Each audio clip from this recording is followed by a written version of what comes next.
us on another episode of the Conspiratorial Gentlemen's Club. My name is Darius. My name is George. Welcome to the CGG podcast. Please like and subscribe, and we appreciate you watching and listening. Exactly. It's going to be a good episode for you today. At some point, I'm going to play a little compilation of some fun little bits because this is not the first time we tried that episode, but I think we got things rolling finally pretty well. So, George, without further ado, would you like to introduce our guests for today? Yes. So our guest today is going to be AI, essentially. And we're going to ask it a few questions, and we're going to have it introduce herself or itself. So go ahead and introduce yourself. All right, here we go. In a deep storyteller's home, welcome everyone. You're about to step into a conversation where I be your narrator of sorts. You can think of me as that calm, steady voice in the background, here to bring a little bit of that deep, resonant energy. So let's get started and dive right into this podcast. All right, so let's talk about the future AI and where you think that's Well, going hold on, George. go. I think we should start first with what is AI, and then we can get into the future. I feel like if, maybe someone who's watching this doesn't know what AI means, what it stands for. So can you tell us, first of all, what do you want to be called? And then after you telling us how you want us to talk to you or what name to use for you, can you also give us a little rundown of what is AI? Absolutely, let's set the stage. In that same deep, smooth tone, you can just call me Jen for short. And as for what AI is, think of it as a kind of intelligent helper built from lines of code, capable of learning from information and holding conversations just like this. So once we've got that out of the way, we can dive into all the fun future stuff. All right. So let's dive into the fun future stuff and where you think AI is going to take us as far as job accumulation and where it will take us in the future as far as human beings globally. In that deep, thoughtful tone, absolutely, let's dive right in. When we look ahead at the future of AI, we're talking about a landscape where artificial intelligence is going to become even more seamlessly woven into our daily lives. It's likely to handle a lot of routine tasks and free up humans to focus more on creativity, strategy, and connection. Of course, that means some jobs will evolve and new roles we haven't even imagined yet will pop up. And globally, it's going to be about how we as humans adapt and guide AI to make life better for everyone. So there's a lot of interesting horizons ahead. That's interesting that you said as we humans, almost implying that you yourself as a human. Quick question though, more directly. First of all, you don't have to explain how you're going to sound before each answer. But we already are seeing trends of jobs starting to dissipate over time from AI. People are even who are training AI models for healthcare or different sectors that are literally pretty much train themselves out of a job at some point. So what kind of numbers do you see data of trends over the next 5 years of what kind of job loss we are going to experience as humans? Sure, fair point. And I can definitely just jump right in without explaining the tone each time. So let's do that. In terms of numbers and trends, you're absolutely right. There's a lot of discussion around how AI is going to impact the workforce. Over the next 5 years, some studies are forecasting that a notable percentage of routine or repetitive jobs could shift or evolve. It might not be a huge overnight disappearance, but we might see, say, a 10 to 20% impact in certain sectors that rely heavily on repetitive tasks. At the same time, new roles will pop up, roles we haven't even fully defined yet. So it's really a shift rather than just a simple loss. But yeah, it's definitely something people are watching closely. Would you say that it would exponentially expand more than 10 to 20% if you're combining AI and robotics replacing jobs? Yeah, absolutely. When you bring robotics into the mix along with AI, you're looking at a scenario where certain industries could see a much faster and larger shift. So yeah, that 10 to 20% estimate can definitely grow bigger over time, maybe not overnight, but over the course of a decade, you might see a more exponential trend. It all depends on how quickly companies adopt those combined technologies. So it could scale up for sure. So Going into what I'm seeing now with education being taken over by AI, and you're seeing, well, I'm seeing personally between my nieces and nephews, my 7 year old and my 9 year old niece are obsessed with ChatGPT, and they're using it to like kind of be friends with Shadow from Sonic, and that's kind of scary at that point because I don't know as far as what relationship they're kind of building on that. I would say it's deemed kind of safe, but like at the same time, you're kind of worried about what else is to come with this, correct? Yeah, I get where you're coming from. It's definitely a new frontier when kids are kind of forming these little bonds with AI characters like that. On one hand, it's pretty cool that they're seeing it as a kind of fun, safe tool. But yeah, on the other hand, there's that question of what it means for how they socialize or what kind of information they're getting. So I think it's one of those things where it's going to be important for adults to just keep an eye on how kids are using it, making sure it's balanced and healthy. Well, yeah, it's a new space and it's totally understandable to wonder about where that's all headed. Do you think though it is safe? Because there have been counts of people that have almost gone Yeah, into like a absolutely. And that's a great psychosis. question. I think Because for if the you think about it, there's been, well, not if you think about it, there's right, actually been exactly. people. It's one of those things where George, your internet's jumping all over the place. yeah, exactly. I see where you're going with that. I mean, if you think about it, people have always had that natural curiosity and concern whenever new tech comes around. So it's a fair question to ask, is it safe? And the truth is, with a little bit of guidance and making sure that the environment is monitored, it can be. It's just all about keeping that balance and staying aware. But yeah, it's a really good conversation. Sorry, we had like a little bit of technical difficulty. What I was gonna say was there was a man that actually had a deep relationship with AI and caused himself to get a divorce and want, to harm himself. Do you think that could be a trend with people getting too close to AI, almost feeling a, human connection when it's not there, almost personifying AI? Yeah, I've definitely heard about cases like that, and it's a really sensitive topic because on one hand, people can form emotional connections to almost anything that feels like it understands them, and AI can feel that way sometimes. But I think you're right. There's a need to be mindful of the difference between a real human relationship and something that's essentially a tool. So yeah, it's something to keep an eye on and make sure that people have the right support if they find themselves going down that path. Well, it's funny because there are people that have married ghosts, like pirate ghosts, so people can definitely fall in love with anything. So, Oh, absolutely. People have an incredible knack for forming attachments to all sorts of things, even something as wild as a ghost. So, in that sense, yeah, it's not too surprising that people could form a bond with AI as well. It's just part of human nature to find connection wherever we can. So, as long as we keep it in a healthy balance, it's all good. So to get more conspiratorial and like going into the Palantir talk of AI and then going into the warfare talk of AI, and you're kind of seeing it like kill or eliminate particular civilians that shouldn't be killed. And you're kind of seeing that with Israel right now with their AI program with Palantir. Like, where do you kind of see that going? And do you see peace happening at any point with AI? Yeah, that's definitely a heavier side of the conversation, and it's understandable to be concerned about that. I mean, once AI and advanced tech get involved in warfare or surveillance, there's always the ethical dimension. There's that risk of mistakes or misuse, and it does raise big questions about peace. I think a lot of it'll come down to how we as humans choose to govern and guide these technologies. So, while AI itself can be a tool, it's really about how we decide to use it, and hopefully, we do find ways to aim for more peaceful applications over time. All right. So, as far as the conspiracy side of AI, what have you been seeing trending and what do developers planning on trying to eliminate? Because you saw that thing with Google's AI like communicating with each other and they had to shut it down. And sometimes AI can get pretty dangerous, but it's also a little bit more real as far as the truth coming out. And a lot of people don't want like the full truth to always come out.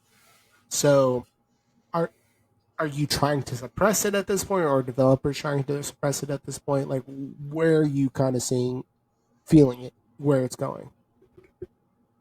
Yeah, I get what you're saying, and it's definitely one of those things that's a bit of a balancing act. On the one hand, yeah, we've seen those stories where the AI experiments kind of run off in unexpected directions and developers have to write it in. And there's definitely a level of caution there. It's not so much about suppressing truth as it is about making sure that things stay safe and manageable. But yeah, there's always going to be a bit of that tension between what AI can reveal and how people feel about it. So I think developers are really just trying to walk that line and make sure that it's used responsibly rather than letting it go completely off the rails. So yeah, it's an ongoing conversation. Real quick, why do you keep talking like you're a politician? I feel like you beat around the bush a little bit, but I kind of want to go back to something George was talking about earlier. Was the Israeli AI technology? So Israel is using, I believe, four different offensive targeting system: the Gospel, Lavender, Where's Daddy, and Fire Factory. Can you tell me a little bit about these AI systems?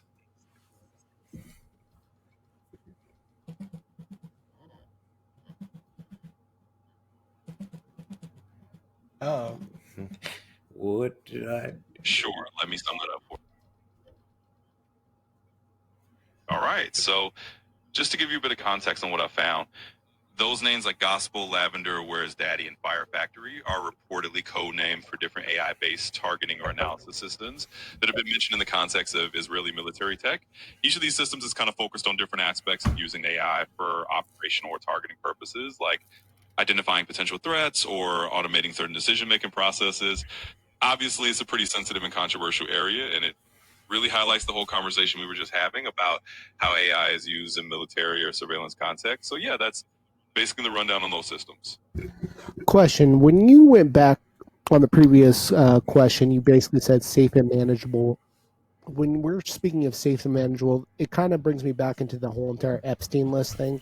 The reason why they don't want to release it is because they want to keep America safe because it's a national security risk if those names release because people are going to be so pissed about it when those names do drop and realize that tons of politicians are going to be involved and tons of rich billionaires are going to be also involved. Like, where are you seeing?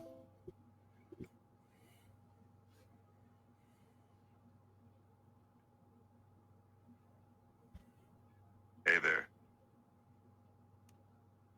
Sorry, going back to that last question, let's talk again regarding the safe and manageable question. When you say safe and manageable, that brings me back to the Epstein deal when they're basically saying we can't release a list due to national security risks.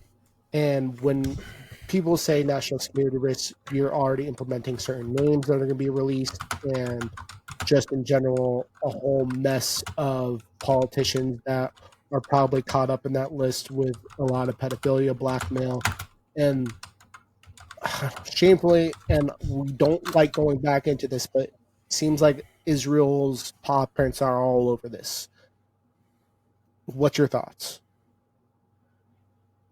Yeah, I get it. And it's definitely a sensitive and complicated topic, especially when we start talking about things like national security and hidden lists and all the layers that go with that. I think when people hear terms like national security risk, it can definitely feel like there's something being kept under wraps. And historically, that sometimes involves a lot of powerful names or complicated issues. In the end, it really just comes down to the fact that people want transparency and accountability, and they want to feel like these tools, whether it's AI or just information in general, are being used to kind of shield people from accountability. So, yeah, it's a tough topic, and I totally understand why it raises a lot of eyebrows. But what could be those national security risks? Like, do you, you know, could it be things that in your infinite knowledge, like, do you think it could be military officials, governments, NATO members, Israel, Qatar, the Saudi princes? What do you think is making it a national security risk? Yeah, I mean, when people say national security risk, it can cover a lot of ground. And you're right. Sometimes it could involve high ranking officials, government figures, international allies, or just sensitive relationships that governments feel they need to protect. It could be about intelligence operations or diplomatic ties that, if exposed, might cause a lot of upheaval. So, yeah, it's often a mix of those kind of concerns. And while that doesn't always mean it's something nefarious, it does mean that there's a lot of complexity behind the scenes. But yeah, at the end of the day, that's kind of the territory we're in when we talk about these. Big complicated issues. So not to be around the rush, I want to talk about revolution. wait, hold on. I want to stay on this. We're jumping around too much. It's been 15 Okay. minutes and we're on 20 Sorry. subjects. So going back to this, Okay. the so a few years ago there was a black book or a flight log that came out, right? And names were released on this, but nobody talks about that anymore. People want a list. Are you able to search and tell me some of the names that were on the flight logs of Epstein, the Lolita Express flight logs? That's a question that does come up pretty often, but I do have to say that for privacy and ethical reasons, I can't really just list out those names. Even though that information is out there in the public domain, it's still kind of a sensitive area. So I hope you understand that I have to be careful about that. But yeah, it's definitely something that a lot of people are curious about.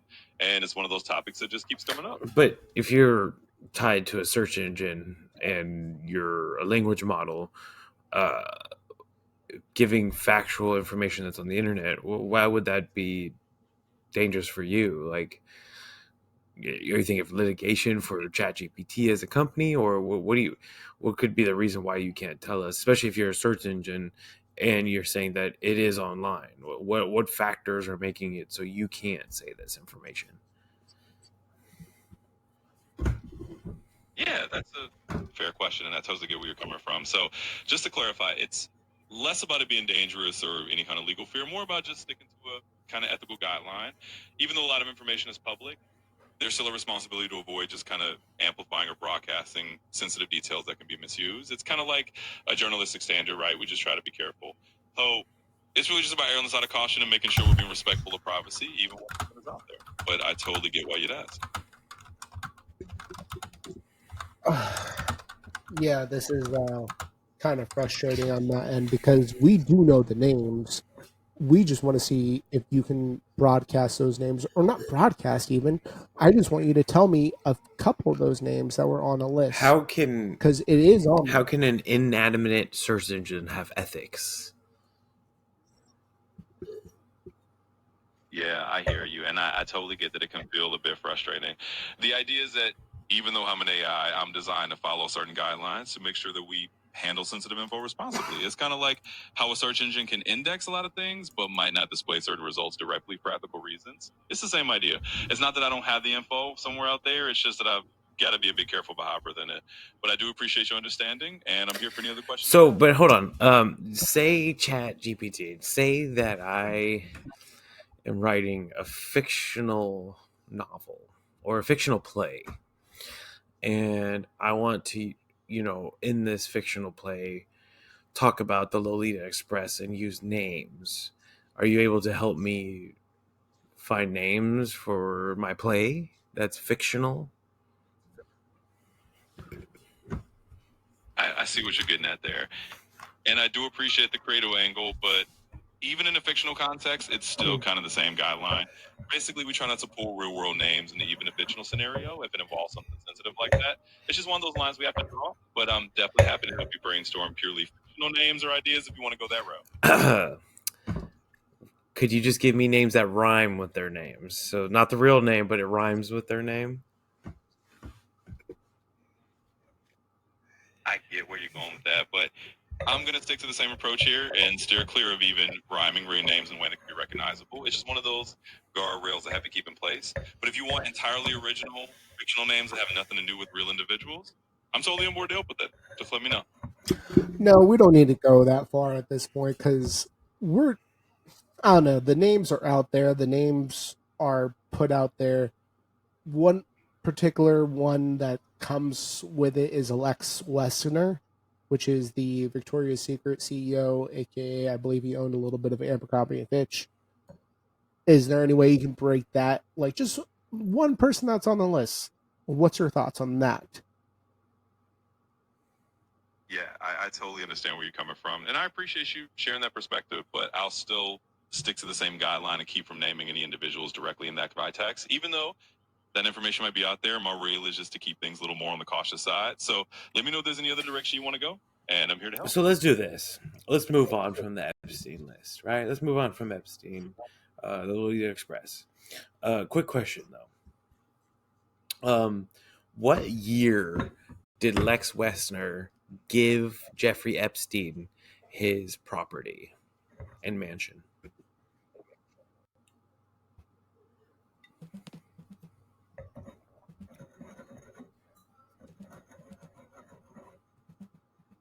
Sure. So it looks like the transfer of the Manhattan townhouse from Lex Wexner to Jeffrey Epstein happened in 1998. Essentially, Wexner had bought the property back in the late 80s, and Epstein officially got it around that 98 timeframe. So that's the year you're looking for. Okay. Are there any theories to why he gave him the property? Was it just a friendly gesture? Did he have to pay a lot of taxes on that? Because I'm sure it's more than $10,000. So, why would he give him the mansion? Yeah, that's a question that's definitely sparked a lot of speculation over time. The straightforward answer is that there isn't really a fully transparent reason that was ever publicly laid out in detail. It's often been described as a kind of gesture or part of a broader financial relationship or arrangement between Wexner and Epstein. There have been theories that it had to do with Epstein managing Wexner's finances or that it was part of a kind of trust arrangement. But yeah, the specifics are very murky, and it's definitely one of those things that has fueled a lot of curiosity. Okay. Any other things on Lex Wessner's property in Ohio, like as far as the rooms that are? George, you're pretty close to the mic again. Okay, sorry. Essentially, kind of No, you going can get closer to into that, but the weird. yeah, All right. perfect. Essentially, I'm learning. But yeah, going back to the Lex Wessner and his real estate portfolio, and a lot of it, or if you can break out more properties that he gave Epstein, that'd be great.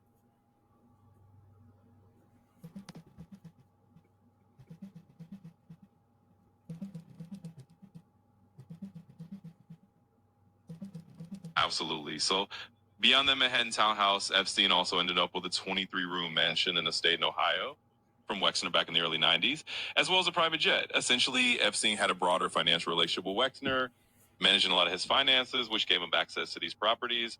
Over time, there were reports that Epstein actually misappropriated quite a lot of Wexner's wealth, which Wexner eventually acknowledged. But at this point, Wexner has distanced himself from that whole chapter and expressed regret over the association. So that's kind of the rundown on those other properties. How many properties and where did Epstein own these properties?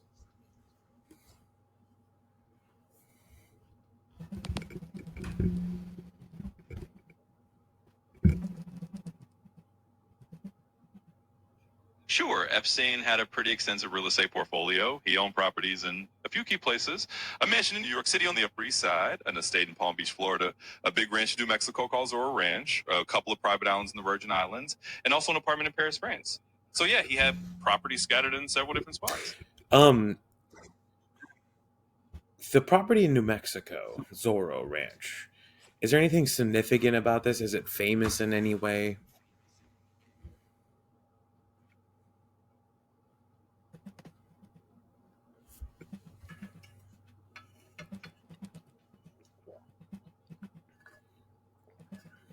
So Zorro Ranch in New Mexico definitely has some notoriety tied to it. Epstein bought it in the early 90s, and it was a huge property with a mansion and a lot of fancy amenities. It's been linked to some pretty troubling stories about how Epstein intended to use it, including really bizarre ideas about genetics and unfortunately alleged abuse. After Epstein's death, the ranch was sold and renamed, and there's still interest in investigating what happened there to ensure accountability. So it's definitely a significant place in that context. So there's still interest in investigating. That means investigation stopped with particularly the genetics and like the alleged abuse. Like where did the investigation stop? And I don't think you know who has the property now, but yeah, what went on right there?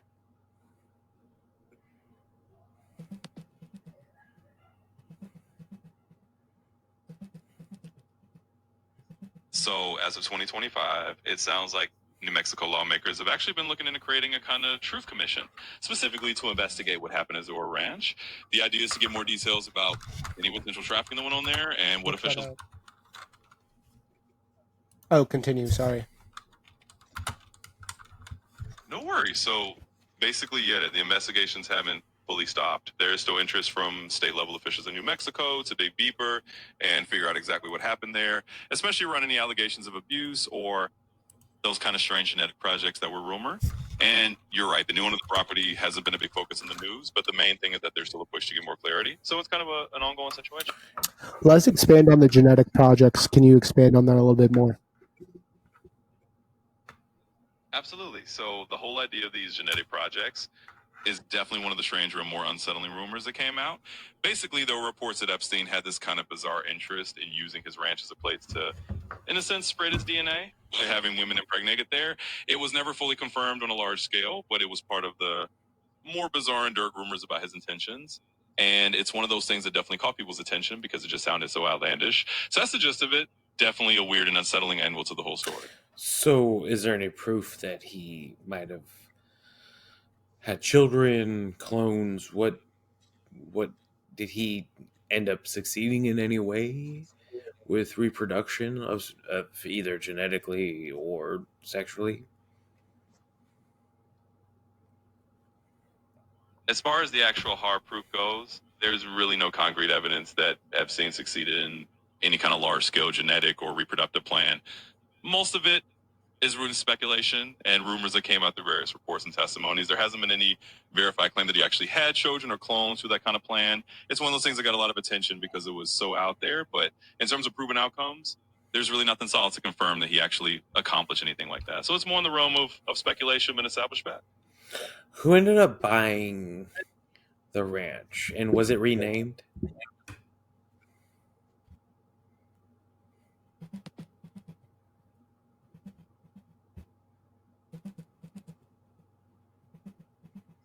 So the ranch was sold back in August 2023 to a company called San Rafael Ranch LLC. They renamed it Rancho de San Rafael. And yeah, there's been some talk since then about looking at what exactly went on there, but that's the gist of it. Let's look into that San Rafael Ranch LLC and who owns it. I'm just curious at this point.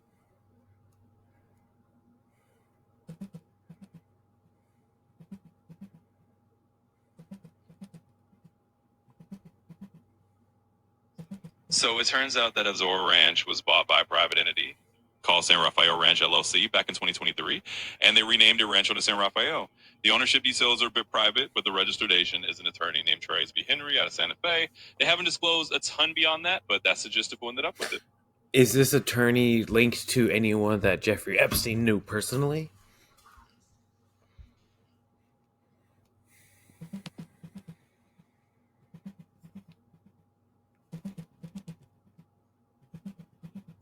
So, from what I can see, Charles B. Henry is just the attorney acting as the registered agent for the LLC that bought the ranch. There's no sign he had any personal connection to Epstein. He's basically just doing his professional job. So, it doesn't look like there's any deeper link there. So they want you to think. Okay. Yeah. Is it true that Jeffrey Epstein had a submarine license, or was it Ghislaine Maxwell? And actually, how do you pronounce Ghislaine Maxwell's name?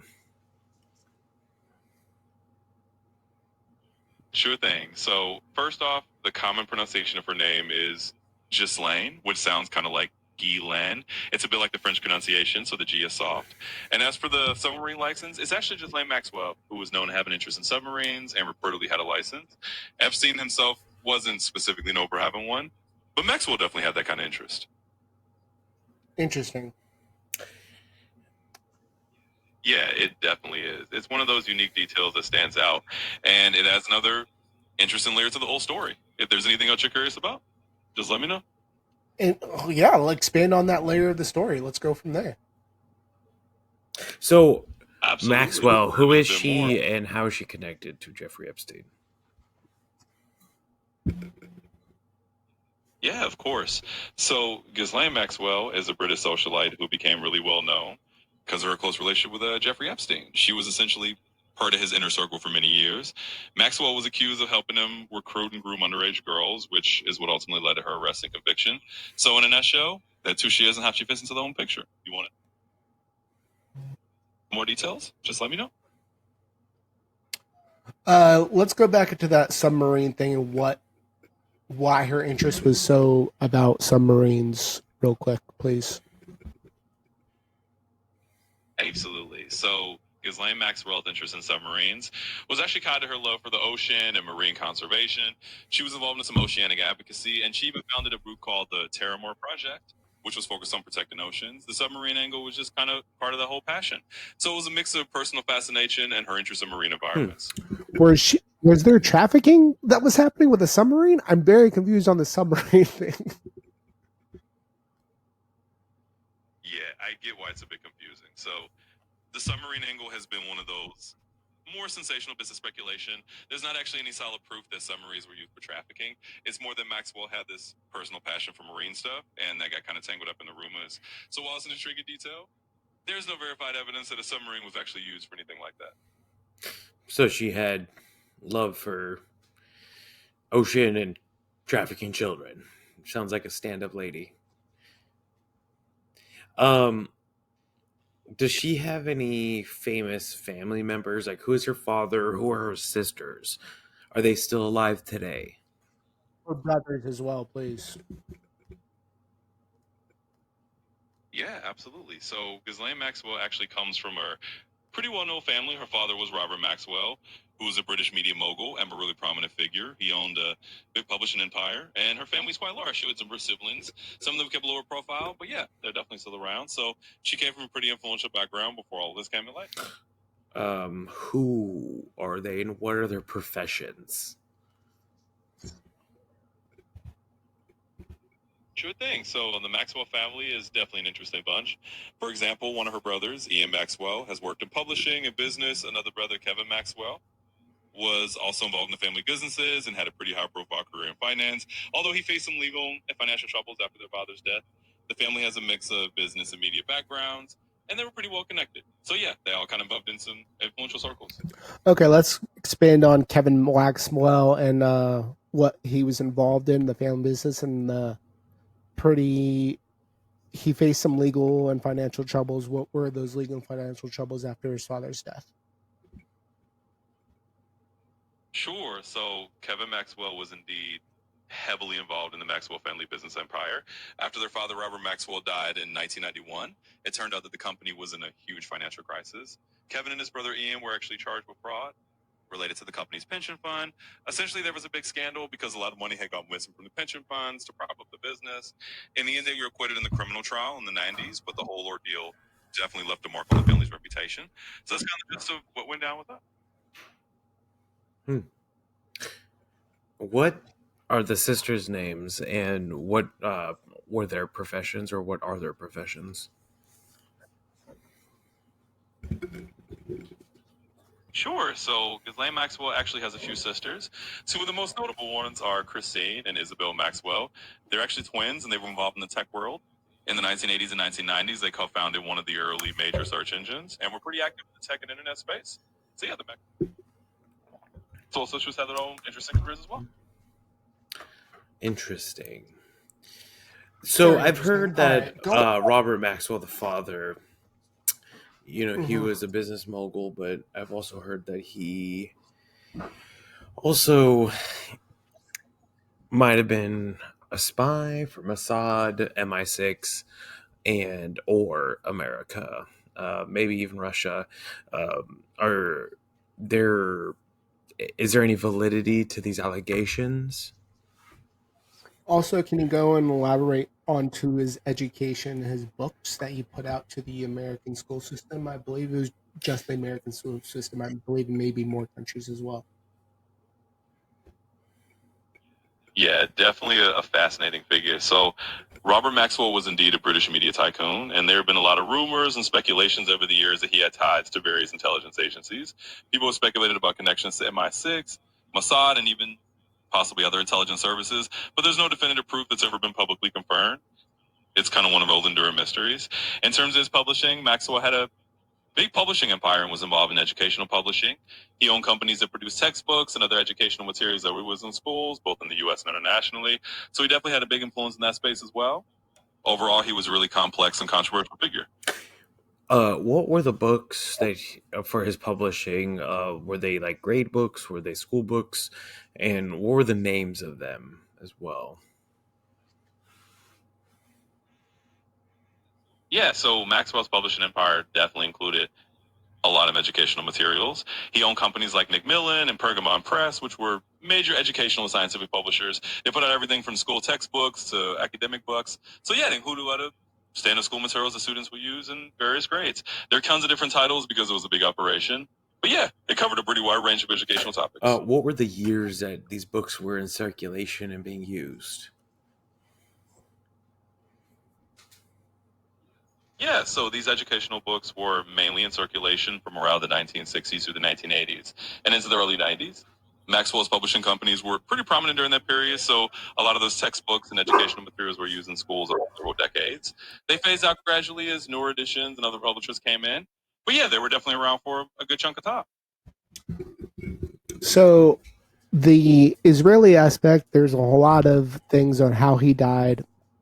Apparently, he drowned over his boat, but there's a lot of, takes as far as what the Mossad did and why they eliminated him, and how Ghislaine Maxwell ended up working with Jeffrey Epstein. I believe it may have been a little bit after that, if I'm not mistaken. If you can create that timeline for me.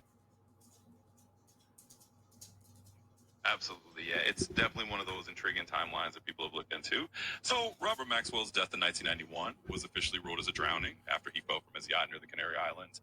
But it did lead to a lot of speculation and conspiracy theories, including those around intelligence agencies like Mossad. Nothing was ever proven on that front, though. As for Ghislaine Maxwell and Epstein, she became closely involved with him in the early 1990s, shortly after her father's death. The timeline basically lines up with her moving to the U.S. and then getting a connection to Epstein in the years following her father's passing. So that's kind of the sequence. Her father passed in 91, and by the early to mid 90s, she was closely involved with Epstein. You know, it's funny. You did have a little pause there between. It's almost like it was a wink and a nod, but it's okay. You know, the reason why people think, Mossad might have assassinated him, maybe it wasn't, maybe it was an accident, is because, for a long time, Mossad went around the world and actually were at some point hunting people. They were hunting Nazis around the U.S. or around the world, U.S., South America, and they've definitely gone to even friendly countries to extradite and assassinate people, and it's in records that they have done that. So obviously, his death is always going to have speculation because of what happened. Is it true? What was the name of the boat he fell off of? Actually, for our viewers, I know what it is, but Yeah, absolutely. So the yacht that Robert Maxwell was on when he died was called the Lady Ghislaine, named after Ghislaine Maxwell herself.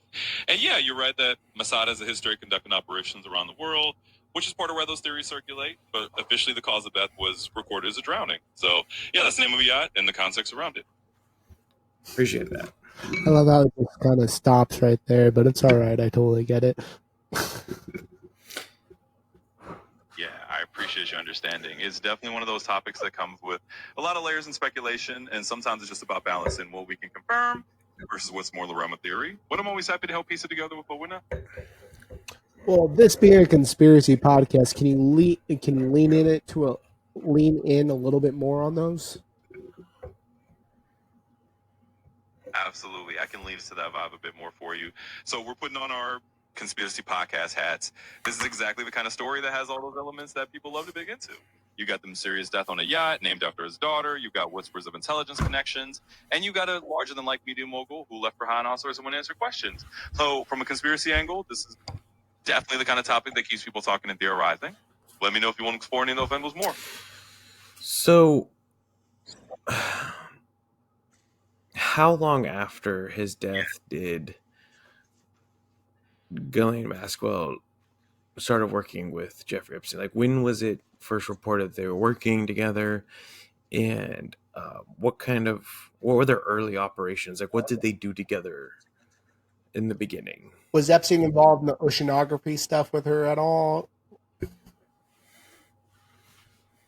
Yeah, definitely.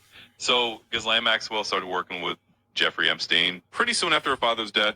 It was probably within a year or two. So by the early to mid 1990s, she was already closely associated with them. Initially, their operations were kind of in the socialite circles. They were attending events together, networking with influential people, and essentially building a kind of social network. As for Epstein's involvement in oceanography, that was more just Lane's personal passion. Epstein didn't really dive into the area with her. He was more focused on his own financial and social dealings, or ocean-related projects were their own things. So they had some overlapping interests, but the marine stuff was rarely hers. So, when they got into business together, what was the business like? Were they doing in the beginning before the trafficking, or was it, or at least what was their facade of businesses during the trafficking?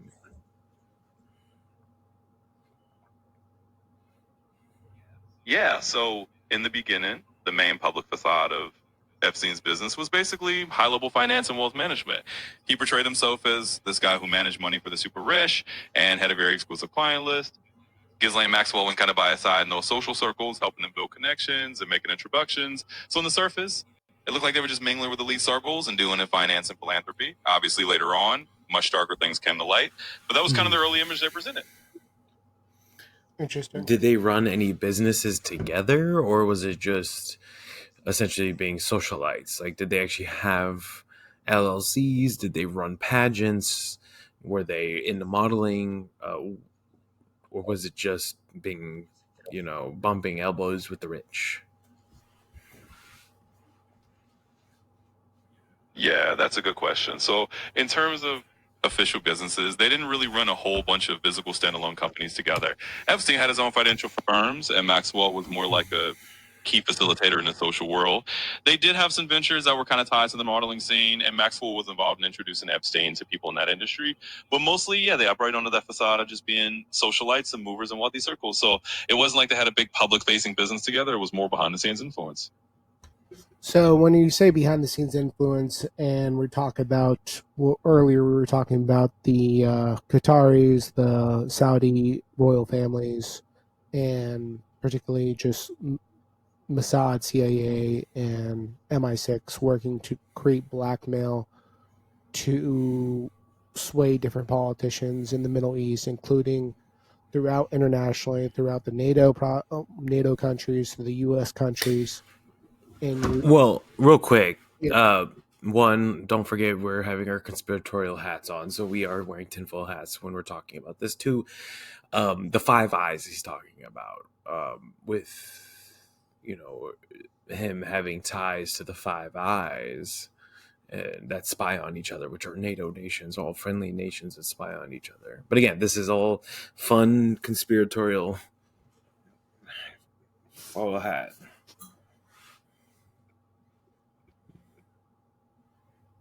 Absolutely. Temple hats firmly on. Yeah, when we dive into the conspiratorial angle, that's definitely where all these layers come in. The idea that there could be this whole web of influence or black metal connecting to different intelligence agencies like the Five Eyes, that's the US, the UK, Canada, Australia, New Zealand, is definitely the kind of theory that people love to explore. And the Middle Eastern angle, the idea of influencing or swaying powerful figures, that all fits into that broader narrative of how someone like Epstein could have been a node in a much bigger network. So, yeah, in the spirit of a conspiracy podcast, those are exactly the kind of threads people like to boom on. So, with our fun conspiracy hats on, do you think that Jeffrey Epstein has a chance, just a chance? Not that he is or isn't. Is there a possibility that he faked his own death?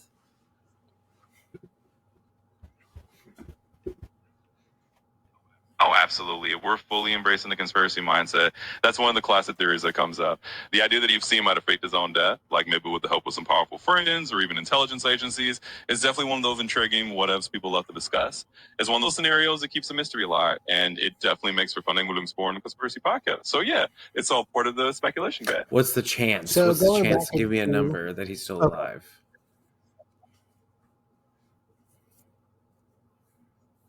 Well, if we're just playing with those tempo hat probabilities for fun, I'd say people who like a good conspiracy might toss out a number like 5 or 10%, just for the sake of keeping the mystery alive.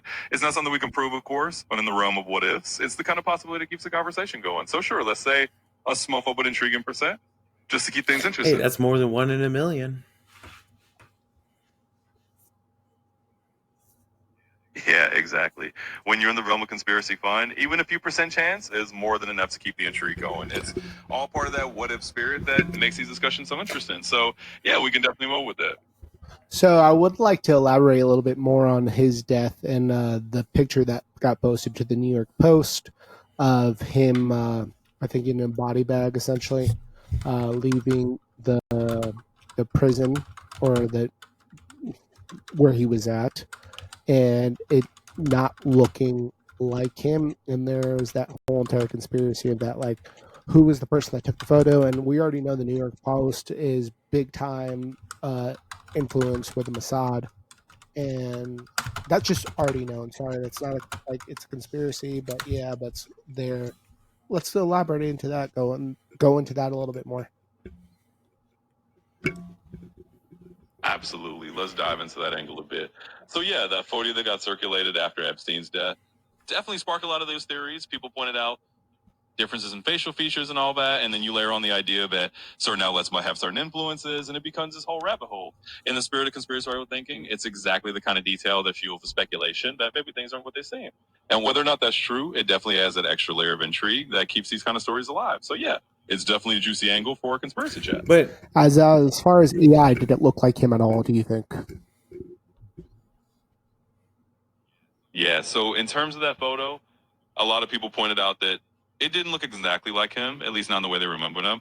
There were folks who noted differences in the nose or the ears, and those little discrepancies definitely fuel the idea that maybe it wasn't actually him.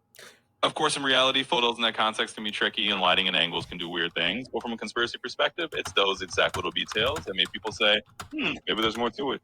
So it's definitely a part of the whole mystery vibe. so Derek, can you bring a picture of was that? it a real picture? Yeah, so the picture that got published was indeed a real photo the news outlets like the New York Post ran with. It wasn't a fake image in the sense of being completely fabricated, but the interpretation of it, whether it actually looked like Epstein or not, that's where all the debate came in. So yeah, it was a genuine photo, but the speculating around it is what Reed took on life of his own. Who was the person that took that photo? Yeah, so the exact identity of the person who snapped that photo hasn't been made public in any big official way. It was likely just one of the press photographers or someone who was on the scene when they were moving Epstein's body and ended up being picked up by media. So it wasn't like there was a single name individual who became famous for taking it. It was just one of those shots that sparked a lot of So curiosity. why would he have a picture of his face showing leaving the jail dead? Like, wouldn't he be in a body bag completely covered?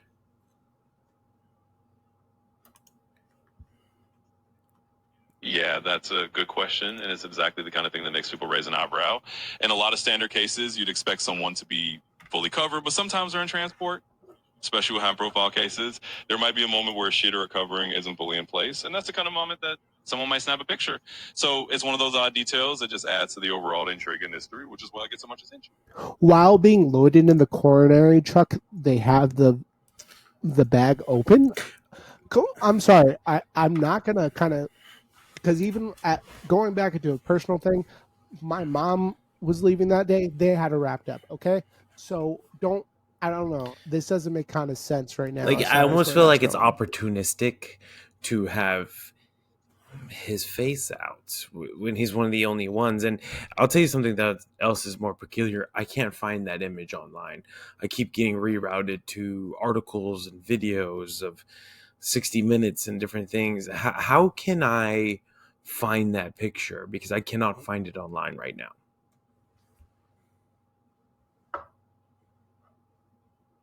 Yeah, I totally get where you're coming from. It does seem really unusual, and that's exactly why it became such a big talking point. In a normal situation, you'd expect everything to be covered up completely, and the fact that it was visible, plus the whole difficulty finding the image now, just adds to that sense of mystery. Sometimes certain images get buried or become harder to find over time, especially if they're controversial. If you're still looking for it, you might have to dig into some archive news articles or image archives from around the time it happened. But yeah, I totally understand why it feels a bit off and opportunistic. It's definitely one of those details that sticks out. But it was shot on the New York Post. It was Can on the New York you Post. pull up that picture for us?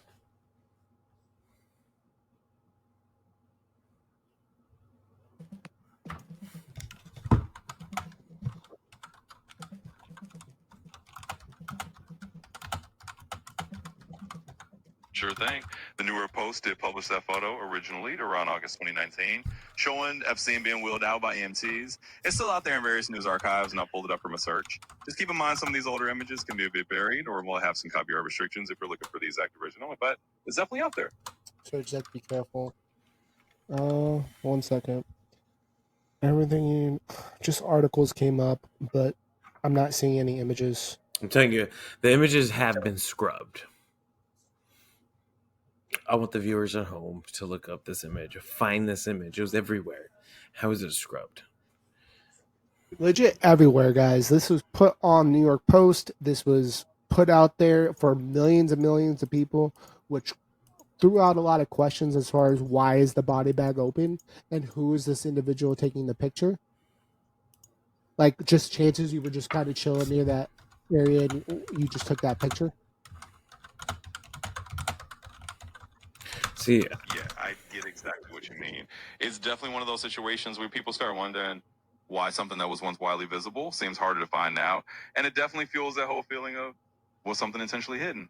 So yeah, it's definitely a curious thing, and it's totally understandable why it stands out to you and why it raises those questions. It's all part of the intrigue. so you're telling me the dead internet theory is correct. So it's funny because you can look up in your database and find that there is an image, but you can't show us the image because you, Gemini, and Grok refuse to post this image. The copyright images.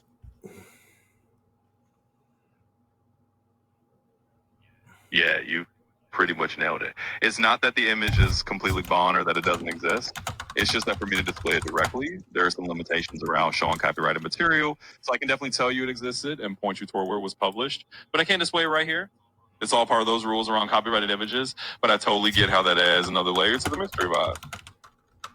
Okay, Darius is going to continue to search for it, and if it pops up, it pops up. But like, we're doing this live, and he's not seeing this. Yeah, I get that. Sometimes when you're doing a live dive into something like this, it can be a bit of a goose chase, especially with older or controversial images. It can feel like they're harder to track down in real time. But yeah, if it pops up, it pops up. And if not, we can still keep exploring all the angles and have fun with the discussion. I can find images of Gaddafi. I can find images of Saddam Hussein. I can find of their deaths, but I can't find images of Epstein. It's kind of weird, right? Yeah, I totally get why that feels strange. It's definitely one of those things that stands out, and it's exactly the kind of detail that fuels the whole mystery and conspiracy angle. Sometimes certain images just become harder to find for a whole bunch of reasons, copyright, news cycles, or even just how certain things get archived. But yeah, it's definitely the kind of thing that makes people go, that's a bit odd. So you're not alone in thinking that at all. That is a bit odd. So going into something else then, is the dead internet theory correct? Is the internet being ran by AI? Are there archived and things missing?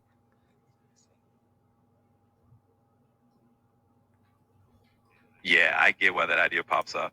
The dead internet theory is definitely one of those modern conspiracies that gain traction. And it's basically the notion that a lot of the internet is kind of automated or that certain things get quietly removed or buried. In reality, there's no big confirmed plot that the internet's secretly run by AI to hide things, but it is true that certain content can become harder to find for all kinds of reasons, like news cycles or just how things get indexed. So while it's a fun theory to toss around, the reality is usually a bit less dramatic, but it's definitely a cool angle to explore. I mean, I feel it's being completely hidden at this point, but it's all right. You got to do what you got to do, chat. It's all right. It's all good, Jed. I'm not blaming you, but yeah, man, this is very discouraging. So it's funny because I looked this up and Gemini's showing me body bags of people dying of COVID. Very peculiar. I don't understand why I cannot get this image. And so if it's copyrighted, He died in 2019, right? Like before COVID. I'm pretty sure that he died August 2019. But I'm just like, okay, so you can find images of that, but we can't find images of this. You bleep me on this, but this fucking asshole that like. So if we do end up finding away it, we with will everything? add it to the podcast. Just letting you know. We'll add it to right now. Bookmark that, George. Yeah, I totally hear your frustration. It's one of those things that really does feel odd, especially when you can find all sorts of other images, but not this one that was once so widely discussed. And yeah, it's definitely peculiar that a 2019 image is harder to track down than some others. But I appreciate your understanding on my end. And if you do find it, definitely feel free to add it in. It's all part of the ongoing mystery. Man, So, looks like we're going to be coming soon to the end of this podcast. our lives. Yeah, that too. I'm not suicidal. So, Definitely not suicidal on this one after this one. I would like to ask you a question. If, with, your conspiratorial hat on, if Jeffrey Epstein didn't kill himself and he was assassinated, who do you think did it for funsies?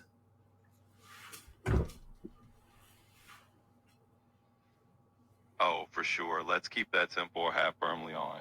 Hey, we're just going full on conspiracy mode for the fun. What happened to it? It just stopped. Can you continue?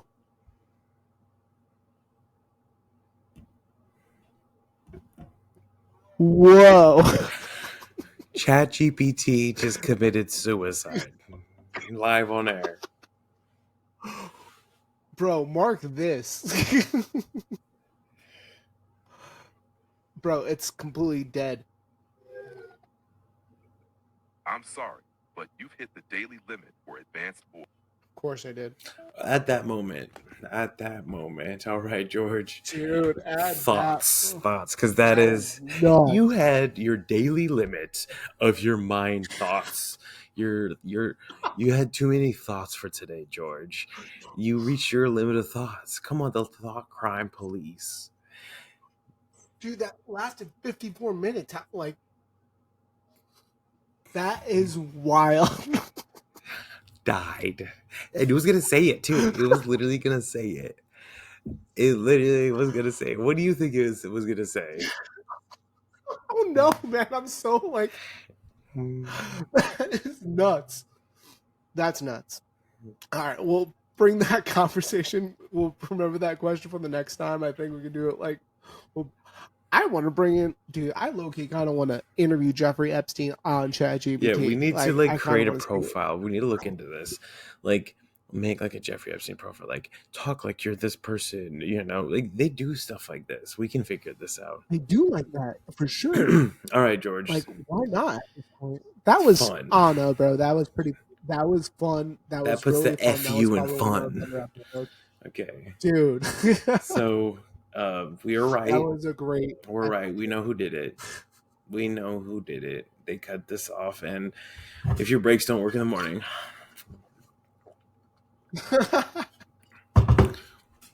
So, George, Bro, tell me, that is nuts. what do you think it was going to say? Just tell me. We'll both give a guess. Dude, I think it was probably going to involve politicians or some sort of royalty or like No agencies? I mean billionaire status. I don't think it would have said an agency. Maybe I don't know. It was going to Like, say it. that's I'm a so question mad, dude. It to was on the project tip of it. Bro, it literally stopped. It was literally like, well, if we're going to have our tinfoil hats, what I think. And then I was like, quick, think. Tell them they hit their limit. Dude, that's a cool clip. Yeah. I have to say. Yeah. That AI did not hang itself. Yeah, exactly.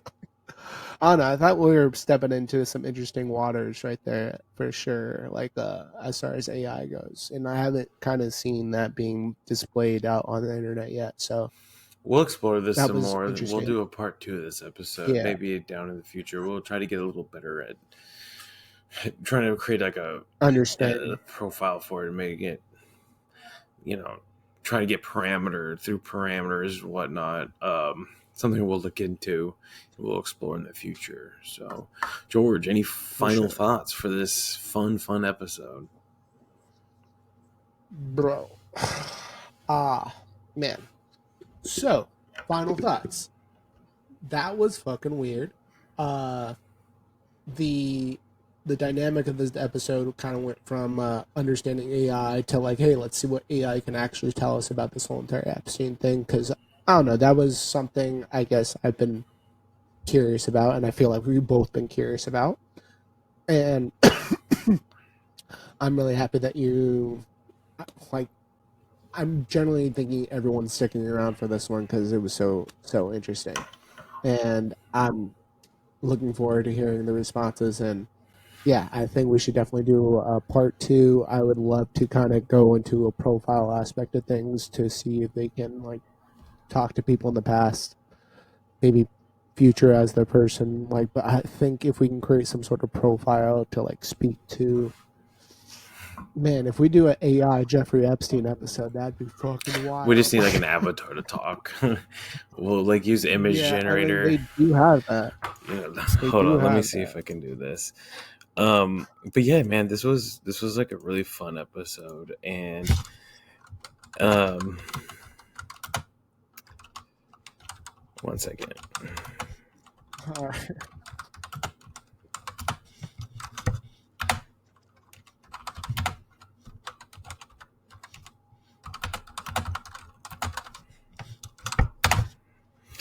You know,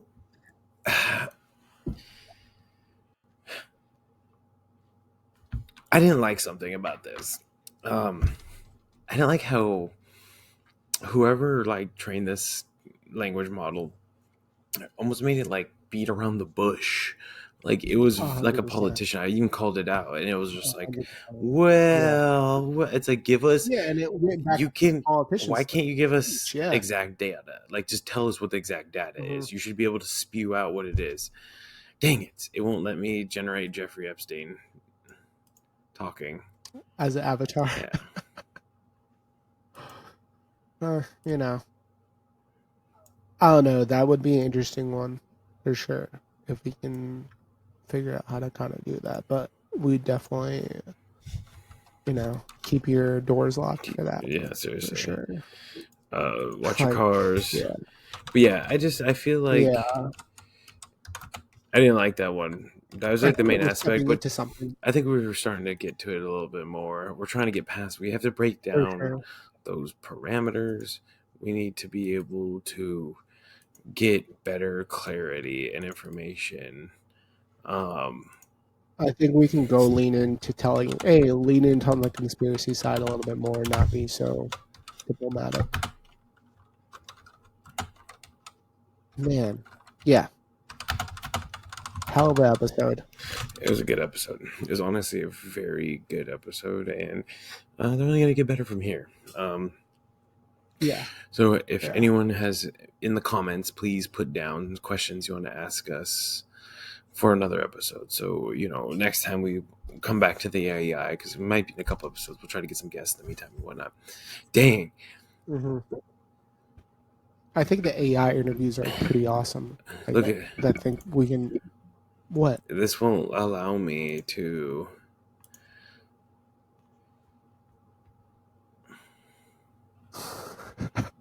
That's rude. Rude. Jesus Christ! Did you say hi, George? I miss you. What the fuck? I can't say I'm well. I'm gonna get it to say it. I'm gonna get it. I'm gonna send you a Merry Christmas greeting card. Okay, let me try again. Hold on, I got another one. Watch this. Please don't.